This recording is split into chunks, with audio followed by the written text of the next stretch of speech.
So, Jeremy, we're so excited to have you. As I just admitted to you, I'm just crushing all over your blogs, and everything you say is not only um, making people think, but it's very practical. And oh my gosh, that's so important, because when we did our theme, integrate, influence, and impact, we really wanted to make this really tangible for our audience, because they're constantly trying, things converge, they're trying to bring things together, they're trying to be very influential. Our audience are leaders by far, but a lot of times they have to heavily influence because they have such a broad swath of people that they're trying to service and bring services to. And then, of course, we're always talking about impact. And so that's that in a nutshell.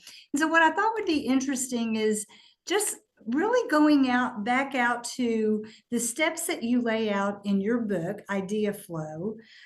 They have proven to do a lot of great things that you report in your book: overcome dangerous thinking traps, trick your brain to be more creative, finding inspiration. And so my first question is just, those were great practical steps to do. How has the emergence of all these new technologies changed that approach, or has it made it better? Can you speak a little bit to that? Well, I would say technology amplifies whatever's underlying. And so for the folks who have kind of an awareness of some of these cognitive traps, I think technology helps them get around them faster. For folks who don't have an awareness, the technology actually just amplifies that cognitive bias. So as a simple example, I conducted a study last year, which ended up getting featured in a bunch of different publications, where we showed that there's a cognitive bias called the Einstellung bias, which is the tendency to fixate on an early solution, irrelevant as to the quality of the solution. We tend to kind of fixate on an early idea. And that's first demonstrated in the 1940s. Abraham and Edith Lutyens identified this bias called the Einstellung bias. Well, it turns out with AI, that AI can speed the process of realizing mediocre ideas as much as it can speed the process of realizing amazing ideas. And if you aren't aware that your tendency is still, as a human, to fixate on early ideas, you're likely to be accelerated to mediocre ideas by AI. So it's an interesting time where technology, the big problem you could say in human and technology collaboration is human cognitive bias. And the people who aren't aware of those biases end up being affected even more deeply by technology than those who aren't using technology. The people who are aware of those biases end up being unleashed by technology even more. So as a simple example, one of the principles of the book is generate lots of ideas to have a good idea. Well, if you ask an AI for an idea, it will give you an idea. And per Einstellung, you will be fixated on it. Or if you ask AI for 100 ideas, it'll give you 100 ideas, right? And so you have to know, as the human, what is my bias here? My bias is towards a rapid, easy answer. How do I use AI to short circuit that bias? That kind of metacognitive awareness is actually what's essential to be effective in the new world of work. I think that's cool. One of the things that I just recently heard, just to build on what you said and kind of give you an example of some of the people that will be there. This was last year, Jeremy. So, people are still experimenting, although looking at your most recent data, some people are just silent on this. They're not doing anything, which concerns me. But they were doing what in the knowledge management world is called a knowledge cafe. It's where you build on ideas, you come with a problem, you talk about ideas, and you rotate a lot to get a lot of ideas, as many as you can. And then what they were doing, I thought, very creatively, so the humans did this. The next thing they were going to do is feed it into AI and ask it to help them come up with things they hadn't thought of before. Yeah. So Yeah. building all those. That's great. Yeah, or play devil's advocate, right? Argue against all of these ideas, or act like Steve Jobs and be brutally honest in your critique of these ideas, right? Or you can, or I don't even know the expert who's relevant to this discussion. Can you please let us know what's one expert whose opinion we should be asking who we haven't thought to include, right? So it's kind of honestly, your imagination is the only limitation. And the more folks actually become members of and participants in these communities of practice where active learning takes place, when folks start sharing their use cases, all of a sudden people go, oh, I hadn't thought of that. Oh, I hadn't thought of that. And that's where you kind of can spiral upwards into Yeah. really exciting territory, is as you spark and inspire one another. Absolutely. So let me just move to integration for you. How do you think understanding and implementing these concepts that you've already used to help organizations, how do you think that they really help you combat disruption and catalyze growth? I mean, we're going to be looking at the disciplines of process and knowledge management. How can this understanding really help us build on what we've been doing? Well, we are on the brink of a technology that enables better knowledge management, and actually richer contextual understanding of our own knowledge than we've Yes, ever had before. So, as an example, I wrote a book called Idea Flow. It's a great book. I really like it. And, agree. that's awesome. Um, when I was reading the audiobook, you know what I experienced, Cindy? I had to take notes. Okay. Why? I would actually pause. I would ask the director to pause. We're recording for Audible. And I would pause and say, I got to take notes. And the director said, dude, you wrote this book. And I go, yeah, but I'm not walking around with a book in my head. I forgot this story. I forgot this research, right? You realize, which is to say what? Even knowledge that is most dear to me, that I kind of have proprietary ownership of, it's not all, salient and readily accessible to me, right? Yeah. Well, a large language model effectively can keep in its short-term memory many books, right? Available instantaneously. So, when we find ourselves searching for examples, we're basically searching our short-term memory banks, and that can be really difficult. And you can think about this for a sales tactic or a negotiation or a previous contract that has similar characteristics, right? All of these are kind of hooks that we're kind of Yeah. hooking into our memory retrieval, but we're limited by what we can bring to the surface. And Absolutely. generative AI effectively can bring much more to the surface than we can. And I like the example of myself. I mean, I talked to Guy Kawasaki, who's, a legendary, a technology evangelist in Silicon Valley, and he actually built a GPT, which is basically a pre-written set of instructions and knowledge sources that someone can query. He built a GPT based on his own books. And he said when someone from the general public reaches out to him to ask him a question, many times he doesn't know the answer to their question about one of his own books, but he'll ask Kawasaki GPT, and he says, Kawasaki GPT is better at being Guy Kawasaki than I am.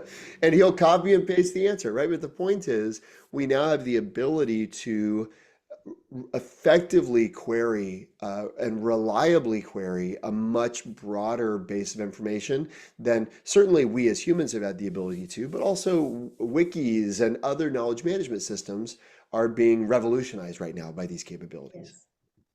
What a great, I mean, yes, you're right. What a great application for that. Talk about productivity, because you're right. We forget, you have to have a trigger for the human mind to make you remember. And if you can Yeah. train that into based on what you've written, that triggers more experiences, I would think. Yeah. Yeah, absolutely. And so you're effectively just expanding your short-term memory. It's interesting. Our knowledge management audience has AI at the very top of their priority list, and it's about incorporating AI and smart technology.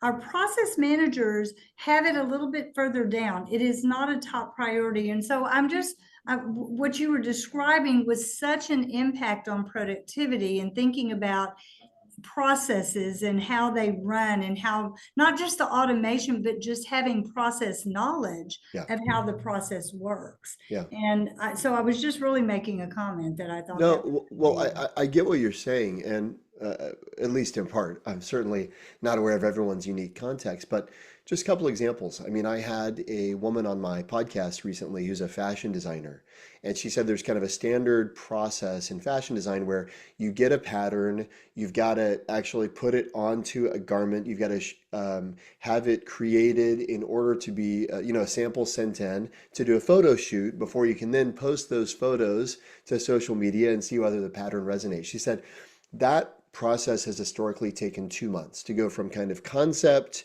to garment, photo shoot, on location, posted to Instagram. She said now that process takes 2 minutes. Oh my gosh. From 2 months to 2 minutes. I'll give you another example. I worked recently with the National Park Service. I'm an AI advisor to the National Park Service. You didn't know our backcountry rangers at Grand Canyon and Teton National Park are using AI, right? But they are. And Okay. one example of a process that facilities managers have to undergo is if they need to replace, say, carpet tiles or doors or windows in the lodge, they've got to make a request for federal resources. And that request has to comply with certain ANSI standards and certain, cost parameters from RS means cost data and, different OSHA compliance requirements, et cetera, et cetera. Most folks in facilities management spend 2 or 3 days. If they want to replace a front door, they got to spend 2 or 3 days pulling together the proper documentation. After a couple of classes that I led for the National Park Service, a guy named Adam Reimer, who I would say look him up, but he's not even on LinkedIn. Okay, he's literally not on LinkedIn. He's I out in the tried, wild. I tried to Yeah. tag. Yeah, he's literally out in the wild. I tried to tag him, but he works for the National Park Service. After my class, he said, "Hey, I'm going to try to build one of these things to help me with this statement of work, proposal for work." Um, he said what normally takes 3 days took about 3 hours. And then he started sharing it with folks inside the National Park Service. They're estimating this year that tool will save the Park Service in total 7,000 days of human labor. Oh my And you know gosh. how long it took him to build it, Cindy? It took him 45 minutes. This guy has no development expertise. He has no technical ability. All he knew, what he had a familiarity with a process that sucks. Pardon my French, but I That's often will okay. say to people, what sucks?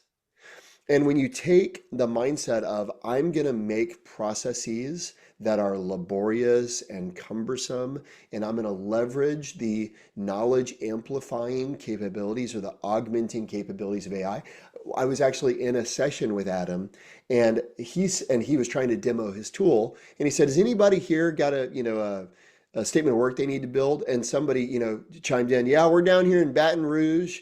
I need to put a new crane on a boat." And the guy and Adam said, "Okay, well, how big of a boat is it? 110-foot boat. It's docked in Baton Rouge. I need such and such crane." And Adam goes, "Okay, well, how long would it take you to normally prepare this proposal?" And he goes, "Adam, we're boat dudes. It'd take me 4 hours just to get the bullet points straight." Okay, this proposal that Adam created with his tool was done in 10 minutes. Oh, And this you hear this guy going, "Oh my goodness." Oh, because he's watching yeah. live on Zoom. Oh my, he goes, "Adam, would you send that to me?" Right?